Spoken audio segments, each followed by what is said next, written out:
Okay, Knock at the Cabin on 4K. Check this out. I really liked it, transfer-wise. Movie was okay, but yeah, it was a really good transfer, I thought, from Universal. I've done a really good job on this one. So I did a review on Reddit, and yeah, well, actually, I'll show you the scores real quick. What I gave it: 4.5 out of 5 for video, and 4.5 for sound. But with respect to the video, I basically thought the transfer was perfect, and this scoring it lower than a 5 for me was about look and feel, how I feel about video quality, and that may differ from person to person, and that's fine. So yeah, it's an excellent transfer from Universal. The black level detail I thought was absolutely excellent. The way darkness and shadows are used in the movie is really good. The close-up camera work as well, on faces is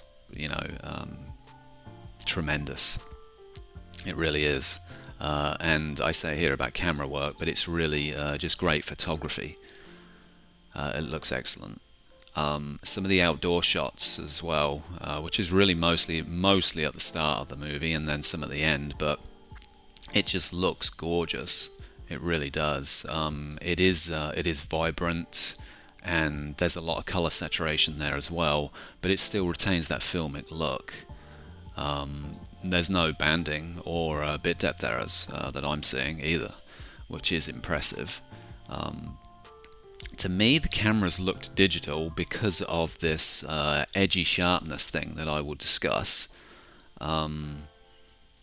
So I don't know if it was some of it was shot on film or it was 100% digital, but to me it looked digital. With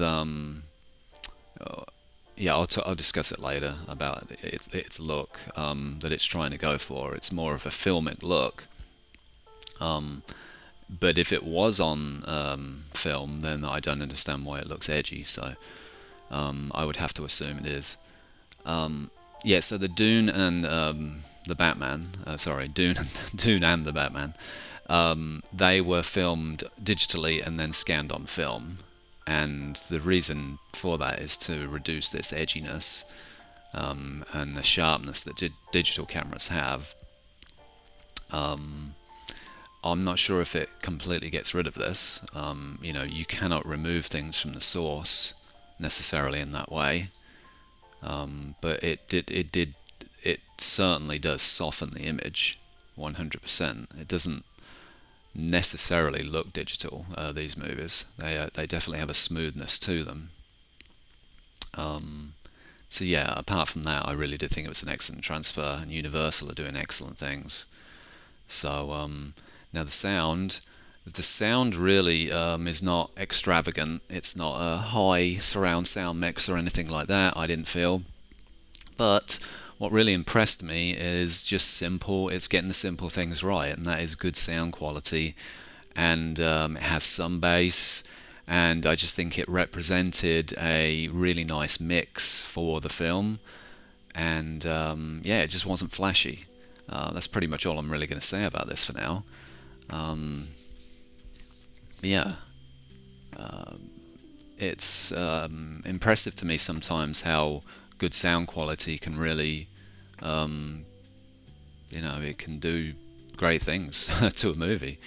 Everything sounded good, dialogue, everything. I was just really impressed with it. So, and it didn't need the flash of surround sound and height speakers and Atmos and everything like that. It was, it just didn't need that. So it kept the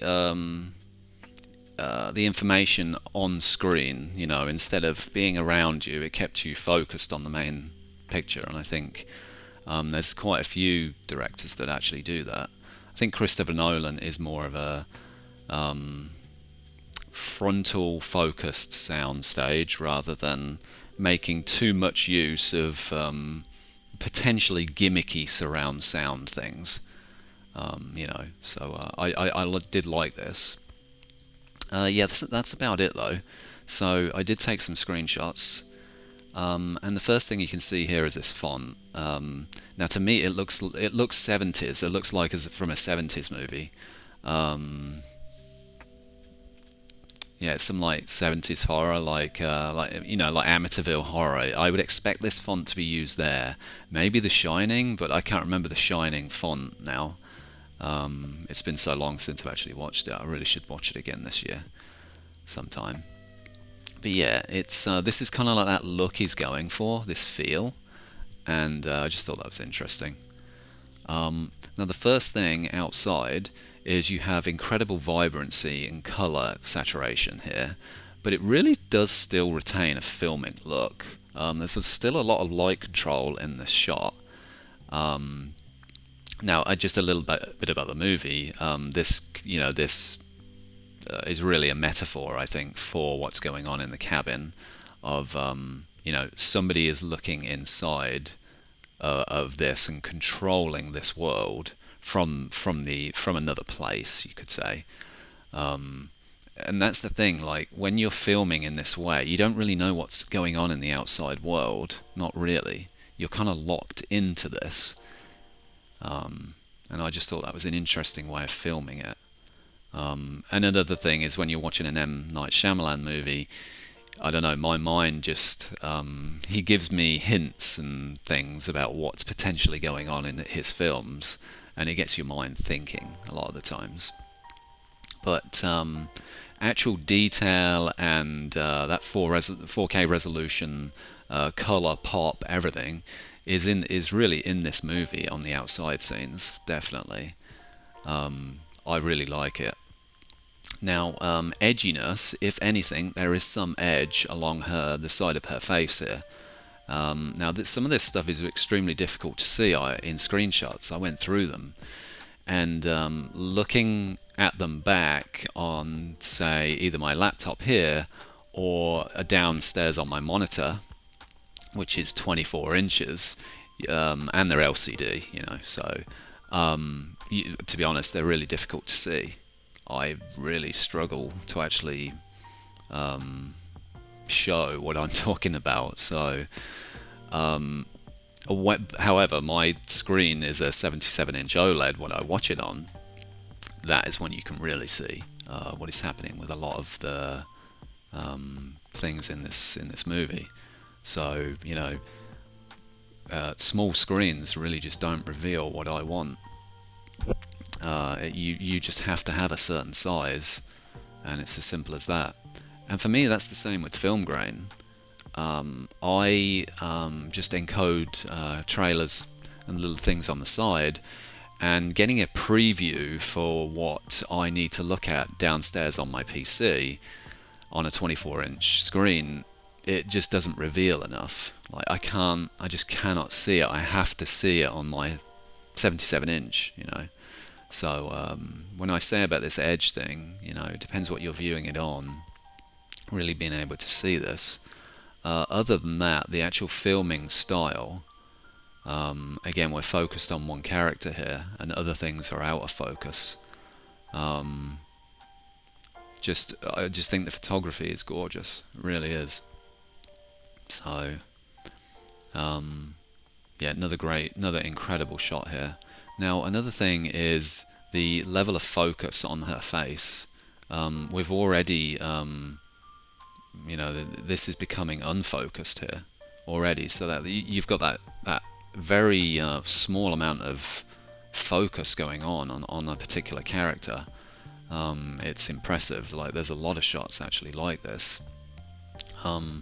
And because this shot here is such a close-up, he leaves this camera shot on her for a while, and it leaves you wondering as a viewer what is actually happening around. And this person is coming towards her, but the way he uses his cameras, and shots and edits and things like that, it is always left there making you think. And obviously she is like a vulnerable little girl, so you as a viewer get more I guess, agitated, you could say, about the well-being of, this person with somebody, you know, who is coming to tower her, and especially being a man, really.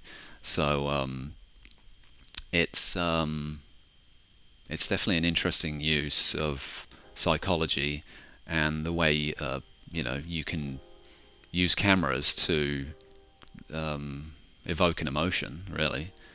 So I just thought, and this really goes through the entire movie, the way he uses cameras and the way he uses shots like this. So, but again, we have again, there's so much things out of focus in a lot of the shots that sometimes, like again in screenshots, pointing out, like say, edging along the side of things is extremely difficult. As well, there is some like softening going on as well that actually looks like a film artifact rather than a digital artifact, in the actual style of the way it's been processed in post-production. So generally speaking, the way this movie looks, to me, it has an impression that it looks like film, and I don't really know how they've managed to achieve it if it truly was shot digitally. There's a lot of attention to detail being paid to it. I would almost love to see how this was done from start to finish. But yeah, just again, gorgeous photography, and these cameras really do pinpoint things. This can be in focus, but smaller things over here are just not in focus. I think a lot of this is probably done in post as well, but it just does look impressive. So, and again, here's another example of focus. You have intense detail around his eyes, and that's where the focal point is. And his nose is really already out of focus. Around on his cheek as well is out of focus. So we have so much control over focus. It's so granular level of control that it's just incredible. It really is. Again, we've got that 4K detail here that just looks sensational. It really does. These outdoor shots, just right at the start of the movie, look incredible. Same thing here. Just the camera can literally choose what to focus on, and it's hyper focusing. But it has a good style to it. So while I was seeing here if there's any black crushing or anything like that, there isn't. The movie retains a filmic, I would say filmic black, but it almost can go down to inky. Again, on an OLED, this really does showcase an OLED well. See, if you was watching this on an LCD, you're going to get like raised blacks here, maybe even in this corner and here and things like that, and it just really doesn't look as good. So yeah. Yeah, just grabbing a few different shots here, and really here just showing the 4K resolution. Sometimes I am still amazed at things in 4K and how they look, and just having that sharpness, that pop. Well, I wouldn't say pop, but just having the level of detail. Because for the most part, I have been looking at 480p up to 1080p, then with Blu-ray, and 4K is still honestly relatively new. And sometimes, just watching it, sometimes you're still amazed really about how sharp and detailed images can be. So now one thing here is this is to me a film artifact, what I would see on film. And what I mean by that is this area, this light, this scattering of light here is blooming, right? It's actually blooming, and there's color bleed going on here as well. Now I associate this with film.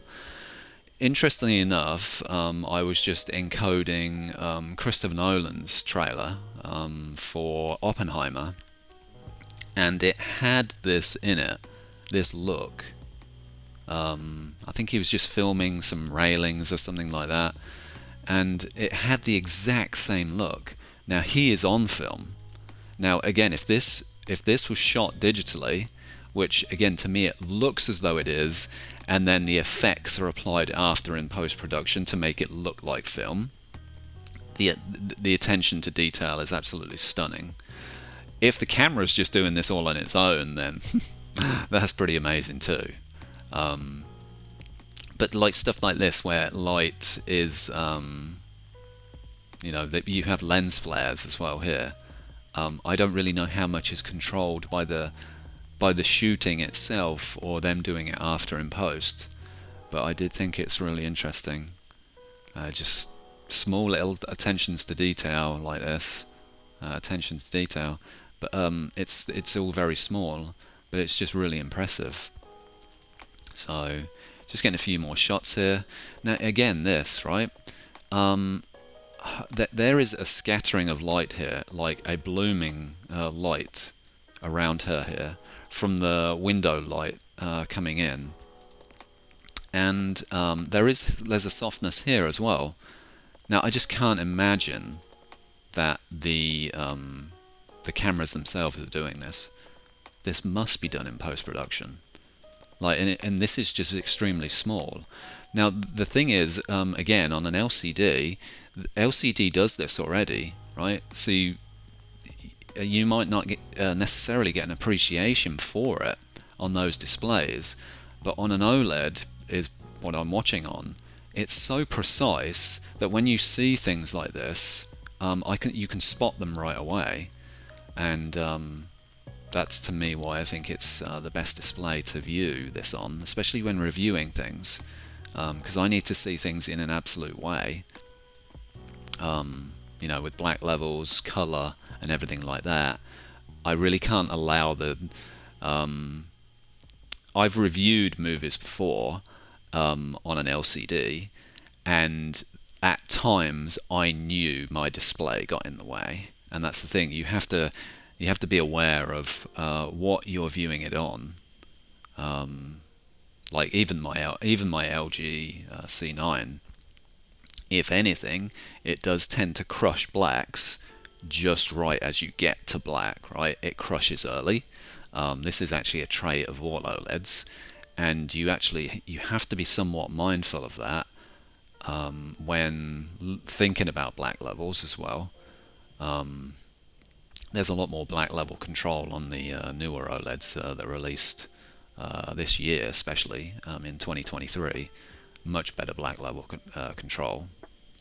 But yeah, we aren't crushing, and you get this fade to black a lot of the times with this movie, just because of the way this light is coming into this room. But again, we have this detail, this focus. She is, if anything, slightly out of focus. But again, this effect is creating this that they've put on her. So I just think it's really interesting. More shots here. Really just getting an idea for black level control and what they're doing here. And again, is anything actually crushing? And I didn't see it whatsoever. I think it's impressive the amount of black level detail that's being pulled from these cameras. Again, if it is digital, because since the start of digital cameras, its biggest problem, one was black level detail being absolutely terrible. Another is how bright and how much brightness the digital cameras can pull in, and generally speaking, it has never been enough. And if you think about that in post-production, that your source is limited to, let's say back in the day, 800 nits or whatever, you just didn't have enough light to play with. With a camera that's been scanned, you almost have infinite amounts of light, and this is why you get like classics like The Shining, that on 4K, that can still look absolutely tremendous, and for the most part, they actually look better than modern movies. You know, you're not restricted in a digital way. As soon as you create something digital, you are restricted, bang, right to a number. How many nits can it do, right? Hey, this can only record at 2,000 nits, this 3,000, 4,000. You are always restricted in that way, and that means if a movie was shot and its limitation was, say, let's just say it was 1,500 nits, you are always capped now at 1,500 nits, and that does affect the dynamics of what you have to play with. One, in post-production, and then two is the way the movie's going to look, say, on a 4K display as well. I just think older movies look better because they're always shot on film, and they're really unrestricted in that way. They're also unrestricted in resolution. Next year, if you wanted to go on 8K scan The Shining, you could. If you wanted to 12K, 16K The Shining in 10 years, in years' time, you can. Now, if this movie is digital, you're locked now at a 4K DI. You can't go higher than that. Unless the cameras were like 4.5K or even potentially even 6K. Maybe there's room to play with there. Like, the modern cameras are getting ultra high in resolution. They are. But we're still potentially restricted. However, with that said, I think as soon as resolution-wise, as soon as we start getting into at least 4K, generally speaking, you have about enough information that it's never going to look completely, it's not going to look soft. But even with that said, a lot of film transfers to me look as though they have higher detail than modern 4K DI movies. Now, I'm getting a little off track here, but it's just things that I think about when I'm watching movies and things like that. But yeah, again, really nice detail, sharpness here, and everything like that. Really nice shot here again. And again, we have this blooming really that's going on here from the light that is coming in. But to me, I'm not sure if cameras just by themselves do this. Now, cheaper ones might. My filming on my phone, it actually might do this because it's actually, but again, if this was digital, they're actually applying this afterwards to give it a more filmic look, and we have lens flares going on as well. But these are actually really subtle when you're watching it. This is kind of just grabbed in one screenshot. So, but yeah, another example here about that light. Quite heavy light coming in on his face, and it makes an image look stark when we have this type of light. If the light from this this shot here was lit by the cabin and it was warm light and it made you feel comfortable, that is one thing. But when you have stark light that's coming in from, say, just a window like this, it makes you feel a different way. Does this crush down into, does it crush blacks or anything? It doesn't. And I think that's the impressive thing about this. So, again, really nice focus. And to me, there's like some blooming going on here. And as well, this light here, again, it's blooming. Now, oddly enough, it doesn't bloom down here. So I'm wondering what is actually happening here. Did they forget to make it bloom here if they applied this? Because to me this looks applied. It looks as though they've... You see this in older films, like especially on film. Film tends to scatter light a bit more. It's not as precise as digital. And everybody in post-production that is shooting on digital wants their movies to look analog. Anything that makes their movie look analog, they will do. And to me, this movie was a perfect example of that. It just screamed analog artifacts. But it makes the movie look more natural. It makes it look more real. It really does, the effects that are going on. And they're all small. They're all small effects like this. So, now this is not a dream scene, but it's a scene where the characters, I guess you could say the main characters, but they're looking back just before they got into the cabin. Now, this is actually a look I really dislike, is when you look back as a memory, or you look back, yeah, I mean, you just look, or a dream sequence, right? And you apply a haze, a heavier haze than, say, what you were using in the movie, just to emphasize a point of this is not happening right now. I really dislike that. Never do that. For me, I would never do that. I just don't like the look. A lot of the times I dislike anything that creates haze or obvious, where it's completely obvious. You can use it in a sense where, hey, when you shoot on film, it gives this slight glowing look. I'm fine with that. But to me, this looks heavier than what they were doing in the movie itself, and I just don't like it. Now again, I have been thinking about this, and that is like with reviewing and even encoding, right? I'm having a discussion with people about encoding and what is the right thing to do. It's actually more efficient to do this way, and you should do it this way instead. And we get into these discussions about what we all think is best, and this is really what it comes down to, is I like certain things to look a certain way, and when they don't, I'm going to say that, you know. It's really as simple as that. It's the same with reviews. Some people aren't as put off by grain not resolving well, or the image potentially looking digital, or just certain things that I would pick up on, and I'm like, no, I don't like that. Other people don't seem to do that, and to be honest, this is one of the reasons why I started reviewing movies, is because I read reviews online and I completely disagreed with them. So I can't remember when I started reviewing, but yeah, some things I just thought were it's not so much inaccurate, it's just I didn't agree with their opinion. And again, this is why I review movies now. And you know, I would consider myself a strict reviewer. You know, if I give something a high rating, which I consider to be 4.5 or above, the movie's really starting to look very good, right?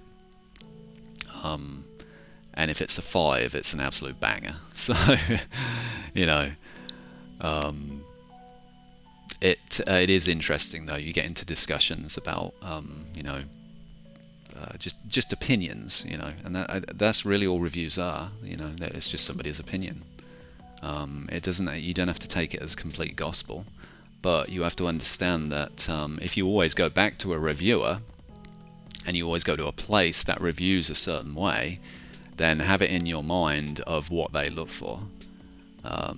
Number one for me is never make my image look digital of any kind whatsoever. Artifacts blocking, breakup, and another thing is being able to resolve film grain, where the film grain doesn't look like blocks and it looks digital in any type of way.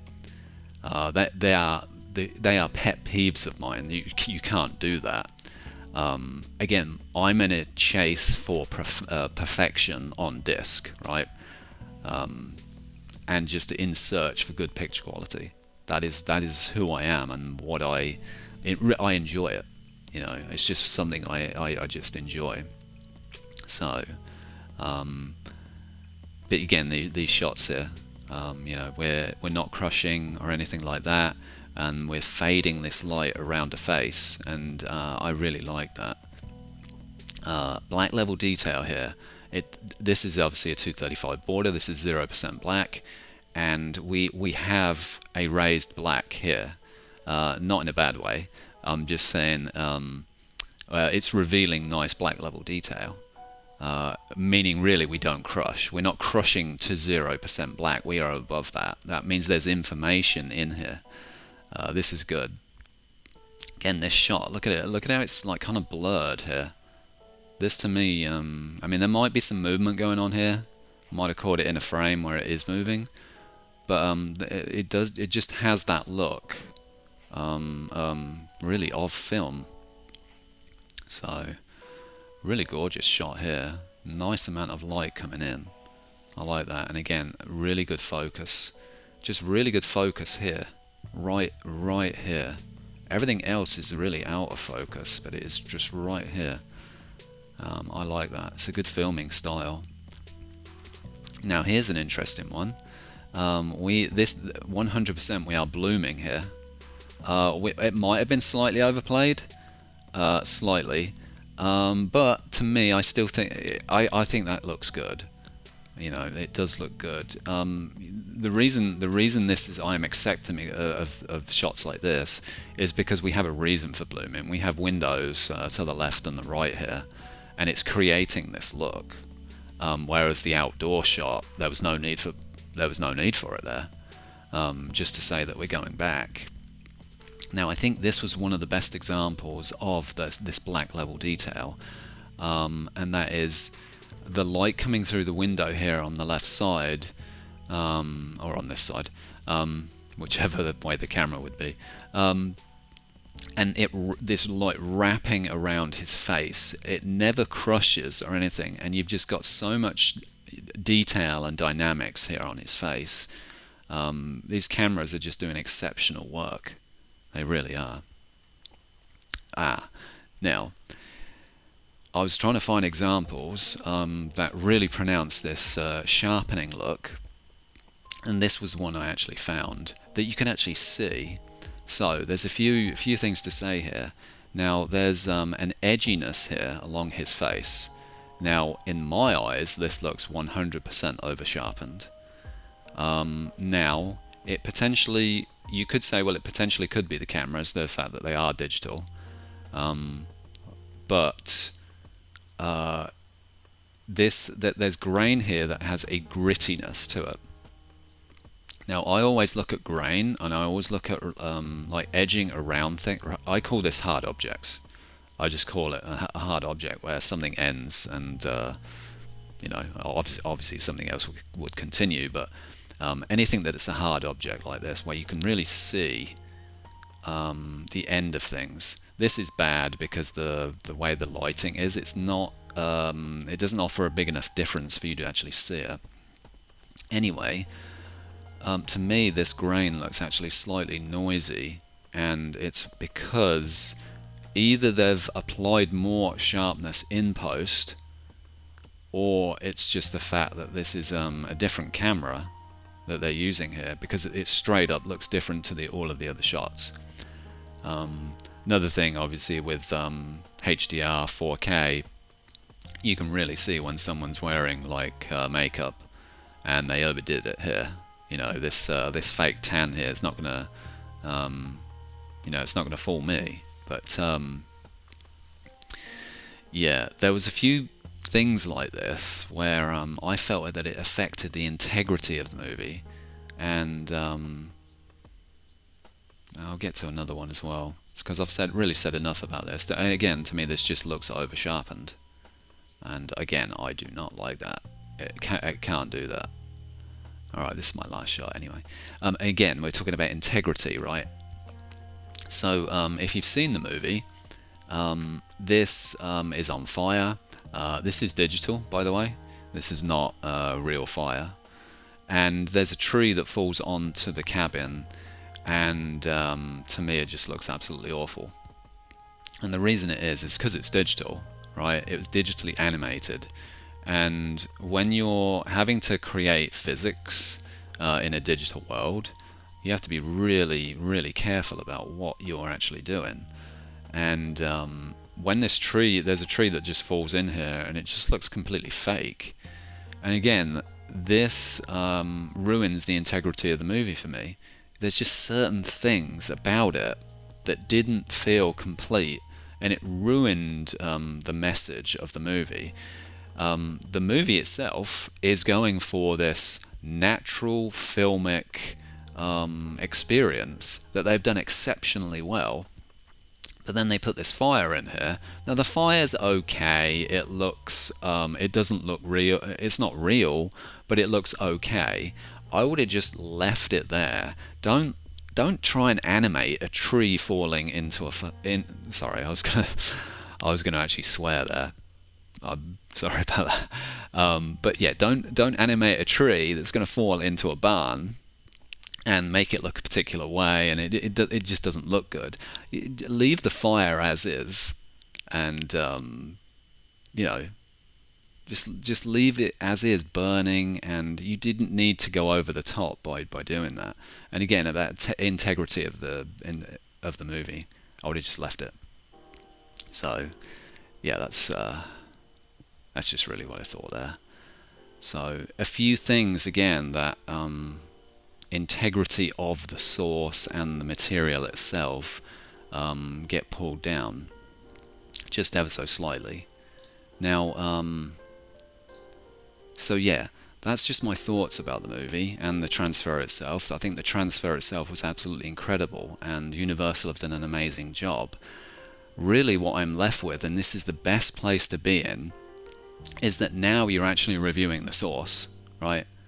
The transfer has got us to a point where it's like, hey, this is really as good as the movie can look. What's next? Next is you are literally reviewing the source, and what I had to go on was this over-sharpened, I wouldn't say totally over-sharpened, but just this edgy nature that digital cameras have, and this look that it had. I don't like that. I want my movies to look like film, which is much smoother, more natural looking, things like that. But they have done a painstaking job here to make this actually look that way. So I give it a lot of respect. If you like good camera work and photography and things like that, and you just want a movie that it makes you think while you're watching it, you know, what is actually happening in this world. Now, I wouldn't necessarily say you need to watch it again, and like most of his movies, you really don't. So I got what I needed from it just watching it once. I thought it was okay, you know. It didn't blow me away, but it definitely was interesting while I was watching it. So yeah, that's my thoughts, and just generally my thoughts on what I look for in transfers and things like that. I didn't really go over the film grain much. It is very light. Normally that's the first thing I'm actually talking about, but the reason I'm not talking about it is because it really didn't get in the way of any of the transfer process here. Now, if you know anything about bit rates, things that are pure digital with no grain tend to encode around 68 to 70 megabits per second using X264. Obviously, if you're going as high as you can. Then with light grain is around 80 to 90, but generally speaking it's around 84 to 88. It's in that ballpark of light grain. Ultra high grain, like I would consider Django and just some ultra heavy film grain movies, now we get into the 90s to absolute maxed out, and you can't go higher than that. And this is why Django has like 95 megabits per second. The bitrate on this was around 84 to around 88. Again, this puts it in a ballpark where the source that's coming in is being represented in basically a visually lossless way. You have enough bitrate in there to capture absolutely everything. This is why movies like, say, the latest Matrix movie, it had almost imperceptible grain, and I think they had like 72 to 74 megabits per second on that, and it looked perfect. You didn't need any more average bitrate than that to make that movie look perfect. So, and it's the same here. We have 84 to around 88. The grain is light. It makes everything resolve perfectly. And my only real flaw with this is this like digital over sharpened look that they have, ringing, whatever it is on those digital cameras. That's it. Now, realistically, I could have reviewed this at 4.75. I could have, but I mean, I probably could have actually, because it's just my opinion then on, does the source material actually look good? Because I think about this as well as, hey, how does the disc look? But also, how does the movie look? Like, that's also what's going through my mind when I review movies. About, do I actually like the look of it? I think that has to be involved some way in the score, and really this represents that. So I think that's a fair score for this movie. And but yeah, if you want to see a really good transfer, then this is it. And Universal have been knocking out some great ones this year. Puss in Boots as well, the second one, tremendous, absolutely tremendous. So yeah, they're just they're doing some good stuff. So I highly recommend it for anyone that's collecting movies just for picture quality, which is what I do. And I've been doing that since the DVD days. I don't care how bad a movie is or anything like that. If the picture quality is good, I'm taking it. So, well, I do watch movies that I like as well, though. So, I find a good balance for it. But I watch movies as well because of the sound. I'm always like that. If I want to watch something that has good sound, I want to put it on and pump the sort of the Atmos system, really go for it, see what my system can do, and it's just fun, And for me, the picture quality is the same thing, I can watch something with great picture quality and still appreciate it, even if the movie is potentially subpar. So yeah, that's my thoughts. But yeah, really good stuff here. Yeah.